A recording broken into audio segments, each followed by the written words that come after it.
Jo was not good with secrets. She didn't tell people, but everyone could see that she knew something that she did not want to tell them. Meg kept quiet. She thought that Jo would tell her one day. Lowry was not so patient. He tried to find out what it was, but Jo would not tell him. Then suddenly, Meg changed. She seemed lost in her own thoughts. She was very quiet. She didn't eat much. She became annoyed easily. She blushed often. She was like this for several days. Then she received a letter. When she read it, she began to cry. She dropped the letter. "What's the matter?" asked her mother, running to her. Meg was very angry. "How could you do it, Jo?" she cried. "Me? I've done nothing." "What are you talking about?" exclaimed Jo. "You wrote it," cried Meg, "and Lowry helped you. How could you be so cruel?" She took another letter from her pocket and showed it to them. It was the letter from Mr. Brooke that was sent with the glove. Jo was furious. "Lowry wrote this," she shouted. "Did you answer it?" asked Mrs. March. "I did," replied Meg. Meg wrote back to Mr. Brooke and told him that she was too young to be in love and wanted to talk to her mother about it. She said she wanted to remain friends. She told them she received this letter from Mr. Brooke.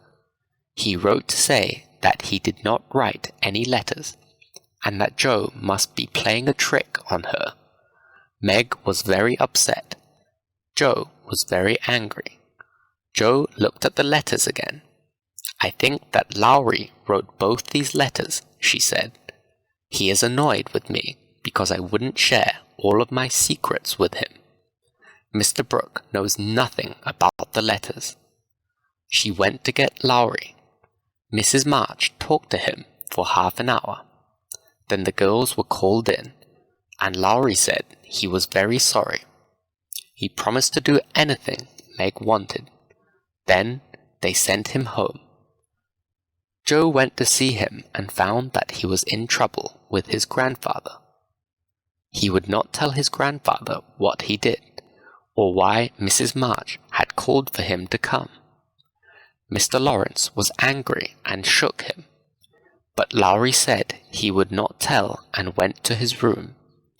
He would not come out. Jo went to his room and talked to him. Then she went to Mr. Lawrence and talked to him, too. She told him that Lowry could not tell him anything because he had promised Mrs. March. In the end, Mr. Lawrence decided to forgive Lowry. Everyone tried to forget that Lowry had been so bad. Meg, however, began to think a lot more about John Brooke.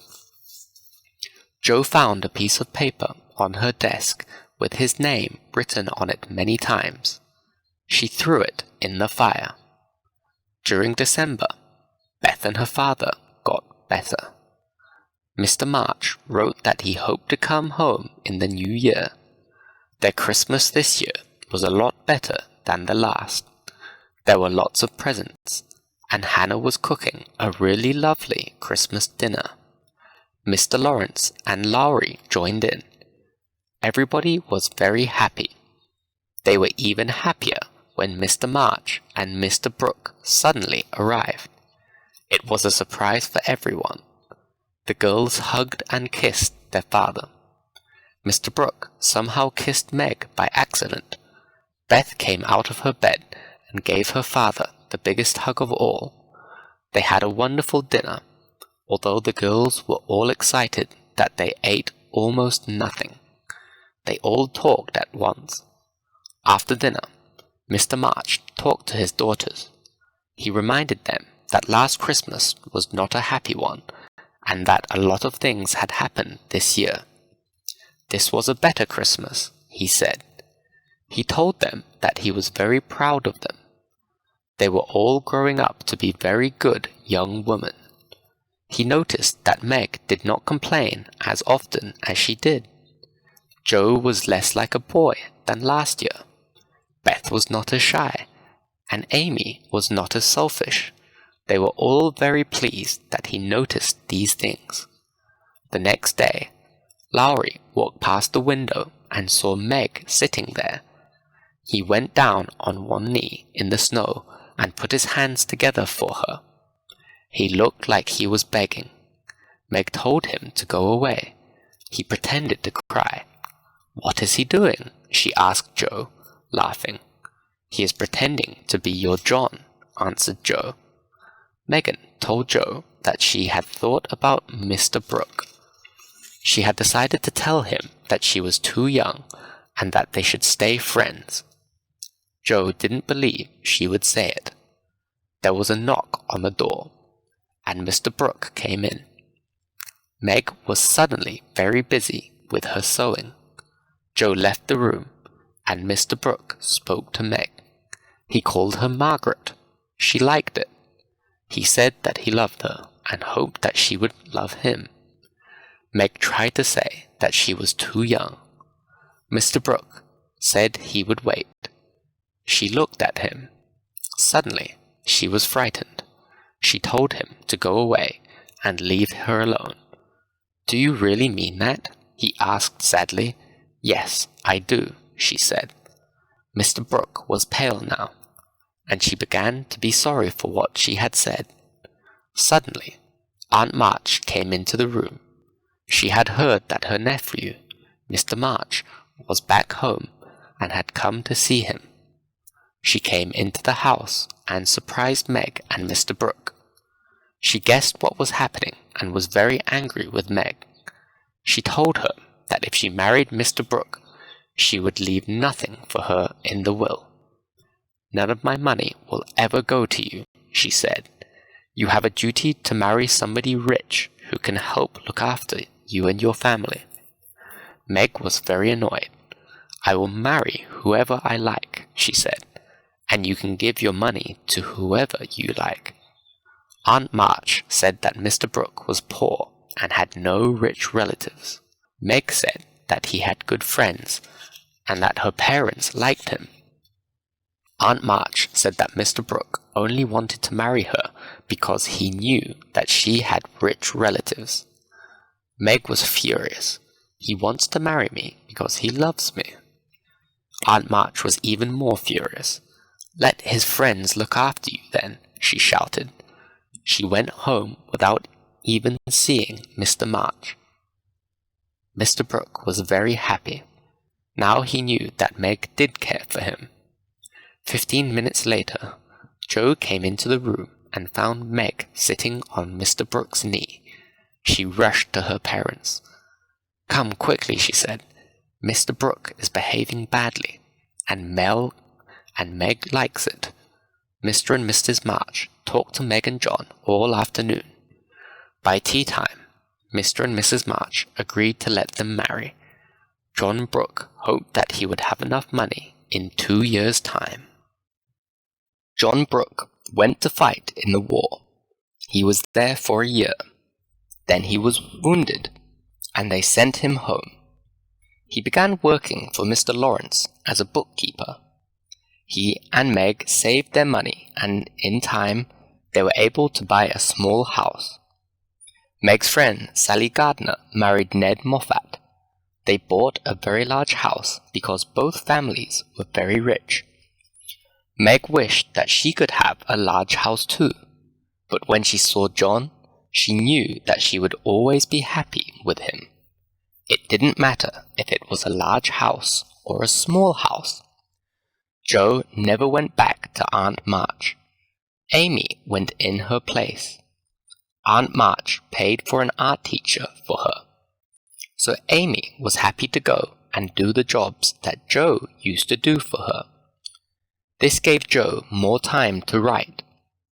Beth was still not very strong after her illness, but she was always ready to help other people and still played her little piano.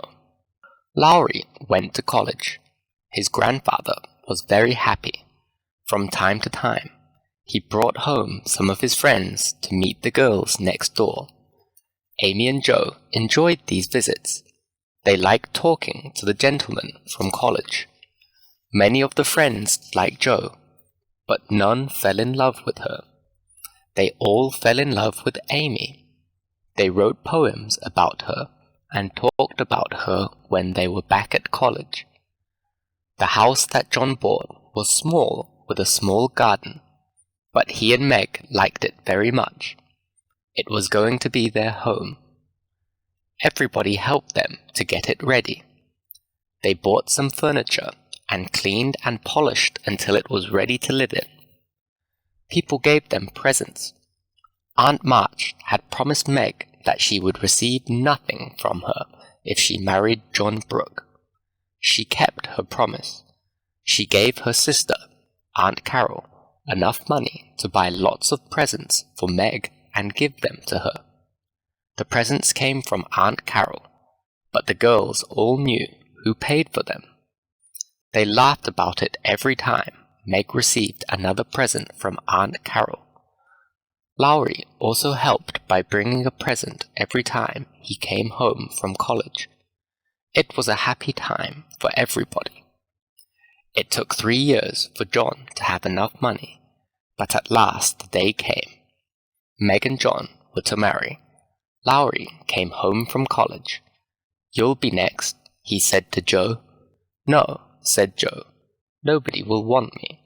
"That's good, because every family must have an old maid." Lowry did not agree. The wedding was in June. It was a lovely, sunny day. Meg looked very beautiful in her dress. Joe thought she looked as beautiful as a flower from the garden. It was a simple wedding. Aunt March came, and although she didn't agree with the way that Meg did things, she did enjoy it. The wedding was held in the Marches' garden, and everybody said it was lovely. There were lots of relatives and several friends, but it was not a big wedding. After the wedding, there was a party, and everyone talked and laughed. Hannah had made a wonderful cake, and all the relatives and friends ate some of it. Aunt March danced with Mr. Lawrence. Everybody danced with Meg. It was a wonderful wedding and a wonderful party. John and Meg were very happy. Mr. and Mrs. March were very happy, too. They were sad that their daughter was leaving home, but they were happy because she was happy. The small house was not far away, and John and Meg walked there at the end of the party. Everybody waved goodbye as if Mr. and Mrs. Brooke were going to Paris or Rome. Amy began to take her art very seriously. She tried different kinds of art. She went to art lessons with some other girls and became friends with them. One day, she asked her mother if she could invite her friends to come and visit her. She wanted to give them a party. It would be expensive because all the other girls were rich and gave expensive parties. Amy promised to pay for it herself, but wanted her mother and sisters to help her with the work. She wanted the party to be for next Monday. Meg and Beth promised to help. Mommy and Joe thought it was a silly idea, but they promised to help anyway. Hannah also promised to help, although she was usually very busy with the washing on Mondays. Amy sent out invitations, and about 10 or 12 girls said they would come. The invitations said that the party would be on Tuesday if it rained on Monday. On Monday, everybody was busy getting things ready for Amy's party. The weather was sometimes good and sometimes bad. Hannah was busy doing the washing and cooked the food badly. Lots of things started to go wrong. It didn't matter because nobody came. On Tuesday, they did it all again. The weather was good, but the cake was stale. Only one girl came. They quickly put away a lot of the food and had a lovely party with just one guest. Amy was a little disappointed, but she did not complain. The rest of the family did not laugh at her. When the guest went home, the family ate as much of the food as they could. Then they took the rest to the Hummels. Amy thanked everybody for helping. Then she asked them not to talk about it for at least 1 month. Jo still wrote her stories. A few more were published in the newspaper. One day, she went to a meeting. A boy there was reading a magazine that had a different kind of story in it. She read it. It was a very exciting story and very different from her own love stories. She didn't like it very much, but the boy said he did. He read all the stories by this author. He told Jo that the author made enough money to live on by writing these stories. Jo thought about this. She decided that if you want to make money by writing, you have to write stories that people want to read. She wondered if she could do that. The newspaper had a competition, so Jo decided to write something and enter it. She went home and wrote a story. She was very surprised a few weeks later to receive a letter from the magazine. She won the competition. She used the prize money to send Mommy and Beth for a holiday at the beach. They both returned a lot healthier and happier. Jo wrote some more stories. Then she wrote a novel. She sent it to several publishers. One of them agreed to publish it if she made it shorter.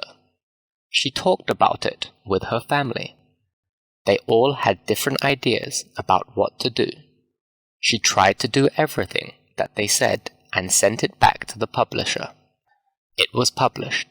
Some people said that it was very good, and other people said it was very bad. She was confused. However, she was very happy to receive the money